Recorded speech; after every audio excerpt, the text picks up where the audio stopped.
బాబీ అలాగే అభి వాళ్ళిద్దరూ కూడా కూర్చొని అలా పాలు తాగుతూ ఉంటారు. ఇక అలా పాలు తాగుతూ ఉంటే ఇంతలో ఝాన్సీ అయితే బాబీని ఇలా అడుగుతూ ఉంటుంది.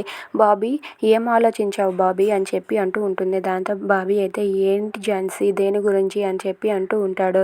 నిన్ను స్కూల్ మార్పించాలని మేము డిసైడ్ అయ్యాం కదా, దాని గురించే అని చెప్పి అంటుంది. అవునా, మీరు నన్ను స్కూల్ ఎందుకు మార్పించాలనుకుంటున్నారు? ఏదో ఒక కారణం లేకుండా మీరు అలా అనుకోరు కదా, ఏంటి ఆ కారణం అని చెప్పి బాబీ అయితే అడుగుతూ ఉంటాడు. దాంతో ఝాన్సీ అయితే అదేం లేదు బాబీ, నువ్వు మంచిగా చదువుకొని బాగా గొప్పవాడివి అవ్వాలి, మంచిగా ఉండాలి అని చెప్పి అంటూ ఉంటుంది. ఓహో, నేను బాగా చదువుకోవాలని మీరు నన్ను స్కూల్ మార్పించాలని అనుకున్నారా? దానికి స్కూల్ మార్పించడం ఎందుకు, అమ్మాయి మేడం దగ్గర నన్ను ట్యూషన్కి జాయిన్ చేస్తే సరిపోతుంది కదా అని చెప్పి అంటూ ఉంటాడు. అది విని ఝాన్సీ అయితే ఒక్కసారిగా షాక్ అయిపోతుంది. ఏంటి, నేను వీళ్ళిద్దరిని దూరం చేయాలని చూస్తే వీడు ఇంకా ఇంకా దగ్గర అవ్వాలని ట్యూషన్ జాయిన్ చేయమంటున్నాడు అని చెప్పి ఝాన్సీ అయితే అనుకుంటూ ఉంటుంది.